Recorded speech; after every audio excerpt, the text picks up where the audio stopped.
I'm back, I'm Gertie Rude, back again, I'm in a mood. I'm in a Monday mood, food to foos, yes. You can bet your bottom dollar, if it's a day, I'm it. Yes, but with a mood. And I thought I'd give it a rest over the weekend because, well, I was scared to go out in London, you know.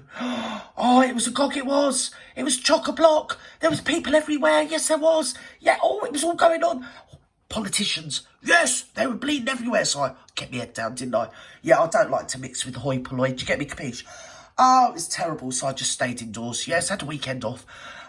So I thought today we'd bring you some more, well, we, say me, and the little people what live in my head, and the other ones what live in my computer.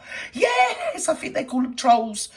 Or if it's the Sussexes, maybe dolls, I'm not sure. Yes, so, the Sussex PR machine, you see. Can you see this? Are we there? We're there. We're all there together. Moved you down. Yes. You do have to look quite low, don't you, when it gets to the Sussexes. The Sussex PR machine. Can they fix their image? Oh, dear, dear. Can pigs fly? Let's have a look. It's Sky Australia. And they're not what you might call circumspect in their opinions. Come on then. Come on, ladies. What do you reckon about them? Are they playing menace to you lot? Have they been getting themselves down your... Here, you don't want to let them back in Australia. No, we heard they were ever so naughty, weren't they? Chucking tea around the gaff. Oh, dear. Bronte, recently on the So show, sorry. We showed the Family Guy cartoon that was taking Yes. the mickey out of Harry and Meghan. And it has hit the mark. But it's been reported that the Sussexes are in a bit of panic mode over that satirical piece. Why? Yeah, look, it was funny. lighthearted. Of course it was. It's Family Guy. It's silly. But the other Yes. thing that Family Guy is usually pretty on the nose. And also, it generally leans really closely in with pop culture trends. So for Harry and Meghan to be such a pop culture punchline, and of course this comes Yes. off the back of the South Park skit, again, in good fun, but, you know, they are quickly becoming a regular punchline. And that's very damaging. I don't really think they give a damn. I mean... To be honest, she's the one that said she wanted to be on the front of the paper at least 5 times a week, didn't she?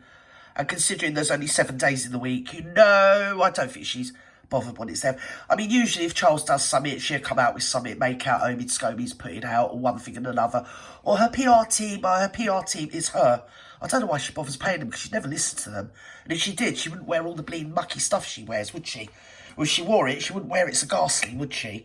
And she wouldn't keep grabbing at the microphone and having her bling claws all over Barry. No, she needs to stand next to him, if not a couple of paces behind him. After all, she is who she is because of him, not the other way round. She's like Jane to bleeding stinking rich, that one, isn't she?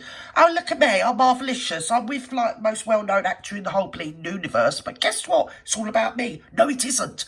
We want to know you because you're with him. Actually, we don't really want to know you. We're just polite because you're with him. Do you get me, capiche?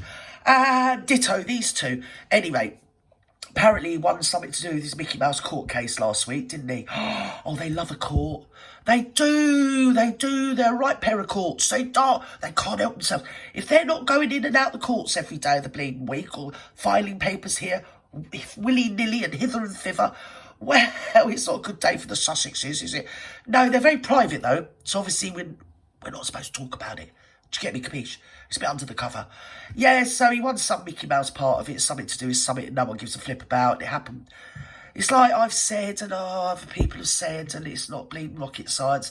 Wouldn't it be nice if they could just look forward like the visionaries they profess to be? Yes, and stop flying around in bleeding private jets and then telling us to stop bleeding eating, I don't know, chickens, for instance. I know they do, but obviously their chickens are veganarians. Yeah, they are. And I've been watching the thing, haven't I? On the what's it, Olympics? Oh, that documentary. I got brain damage. I did. I couldn't remember my name after I watched about half hour of it. Oh, it was mind-numbing. Here, they should do that to put people into trances, shouldn't they? Like a psychic event somewhere. They'd have the all audience, wouldn't they, in a coma? Oh, dearie me, she overacts every little bit. You know what she's like. I mean, we don't need to go on about it, do we? So anyway, they've got another 5 court cases going. Well, that's just Bazza. Now, the other thing, she's in court, isn't she, with her sister. Not that she showed her face. Did she sit in the car park? I mean, if you believe that, I mean, I don't believe it. I can't think anybody that would believe, oh, I did appear, but I just sat in the bleeding car park. No, if you're in the car park, you'd be marching around overly dressed for Florida, wouldn't you, Dale? Yes, with the back grid hanging off your bleeding tails. So, poor dear little Samantha, she did cut a lonely yet stoic figure, didn't she? She should be ashamed of herself, that shameless hussy of a sister, putting that poor woman through it. Do you know, in my days, you protected disabled people and you respected and loved your elders. Even when they were wrong, they were right. I mean, they're not going to be around for long, are they? Not by the time you're 47. Do you get me, capiche? If your dad says something you don't like, just ignore it. Do you know? Oh, nowadays you've got to write a book about it, go and do a documentary and probably a few more series of documentaries and a load of other podcasts. Tell everyone what life you have been victimised. Oh, and everybody's invading your privacy. Why you go around and invading everybody else's privacy? I mean, talk about hypocrisy. Honestly, I've got hives thinking about it. Oh, sorry, love. I do like these women. They're lovely. Come on, girls. Come on, tell Gertie. Their brand, they aren't being taken seriously, I suppose, is the biggest No one takes them issue there. seriously. They're and idiots. Also, this Family Guy skit specifically really leans into the whole joke that they get paid to basically do nothing. Well, they which, do. Of course, Listen, comes only months after They the spot. actually, you know, they appear. She pushes herself to the front, pretending to be some sort of advocate for whatever, depending, you know, ditto / hashtag whatever it is she's there for. Saving the elephant. Oh, that's me. You know. Oh, empowering women in the third world. Yeah, that's me as well. Yeah, everyone. Saving the planet. Oh, yeah, here I am. Saving the planet. Yeah. Oh, dearie me. Oh, and what about all the lesser spotted frogs that are being annihilated due to wetlands being built over? Oh, there she is. She's there. She's saving the wetlands and saving the froggy woggies. Oh, dearie me. So, yes, it gets ridiculous at this point, doesn't it? Well, it doesn't get ridiculous. Pretty much has been consistently ridiculous. Yes, and the sad thing is, in that bleeding Nitpicks documentary, right at the beginning, it was quite cringe-inducing, because I can't show it, because it infringes copyright, because they're skanks, a pair of them. What they've done is they've played copyrighted music, which you wish would detract from their rhetoric, if you watch the documentary series. I think there's bloody 12 of them. I'm only on the first sort of half hour, 40 minutes, honestly. I might have to sign up, see a doctor. Yes, it's awful. Yeah, so, yeah, but they're very private people. And he said, this is a love story. Yes, it's a famous love story or some BS, yeah? And he said, the good news is, it's only just beginning. And I thought, oh my giddy bloody aunt, honestly. It's been like a super fast bleeding ride at the fairground ever since he bleeding clapped eyes on her on Instapap. Or was it that it was a blind date? Because the story changes all the time. And do you know what? I was going to think about it for like a micro of a nanosecond, but I don't really give a flip. So literally, I don't care. Because at this point, we know it's all BS. Come on, darling. Spotify deal collapsed, and all those really Plus the tits are damaging smaller labels than were that, to sort be of honest, thrown so- at them about being grifters, lazy. Lazy not grifters, delivering yeah, I like the that, I'm product feeling that, they feeling had that. said they would. So, you know, this is the kind of joke that they probably can't commercially afford to have gather more pace. When I was young, if you worked as little as Harry, you'd have been put out on your ear by your parents, honestly. You left work on the Friday, you started work on the bleeding Monday, and if you didn't, the bleeding tied you. Oh, let alone going and saying, oh, what's the security? Honestly, I'd have been put in a bloody secure unit. I would have done, they just had me sectioned years ago. Oh, how the bloody better off. Yes, they get swerved, don't they? They get swerved for everything. Never mind, come on. So, of course, you can understand why this is Yes. becoming quite alarming The other for them, half, that this live is the it up. kind of thing that they're getting laughed at about. And also, Laughed at? this is coming from deep within Hollywood. Hollywood is their new home. Hollywood is the place where they are supposedly surrounded by peers and have been Peers? embraced. So, for these jokes to be coming from the No, industry... what's a peer? I know what you mean. You mean it nicely because you're like well-adjusted, probably an adult and everything. Let's have it right, about 2 decades younger than the old Muchness. But peers, they don't have peers. They're superior. They don't need peers. They are above everybody. Only reason they slide round Celine Dion and bleeding Katy Perry is just to get their snouts in the trough. Oh, yes, I've got their bleeding number. Yes. Oh, she wants to be the new bleeding lead love interest in the remake of The Bodyguard.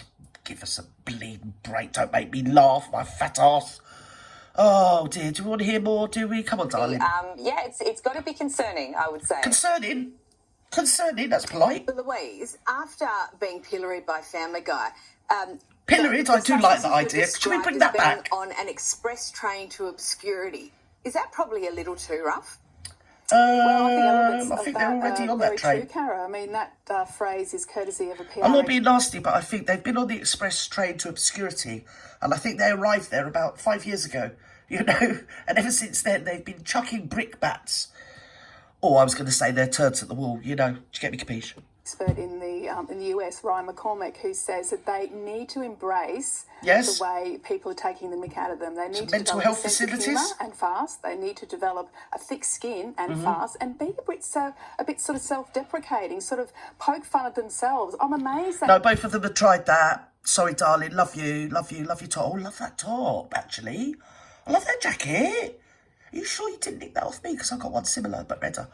Yeah, I forgot where I was now. But that's just BS at the end of the day, isn't it? You know, it's all rubbish. It doesn't matter. It really doesn't. They're full of BS. And so am I, so we're a good team, aren't we, really? Come on, darling, what were you saying? deprecating, sort of poke fun at themselves. I'm amazed. Well, he did a stand-up the other day, and it went down like a bleeding lead balloon. It was about as funny as herpes. And if you remember the Ellen interview when they tried to get her to be more self-deprecating and funny, and it was just the most massive cringe fest. I remember me and my late husband sat with cushions in front of our faces watching it. It was so cringy. Funny? No. There was no fun in it at all. There was no comedy. It was scary, actually. It was really weird. So, yeah, no, they haven't got that personality, have they? Basically, you just got to love them. I mean, they're idiots, but I guess they're our bleeding idiots, aren't they? So we are saddled with them. They are a cross we are forced to bear as humanity. We just have to put up with them. Amen. Forever after. Bye-bye now. Hey, have a great evening.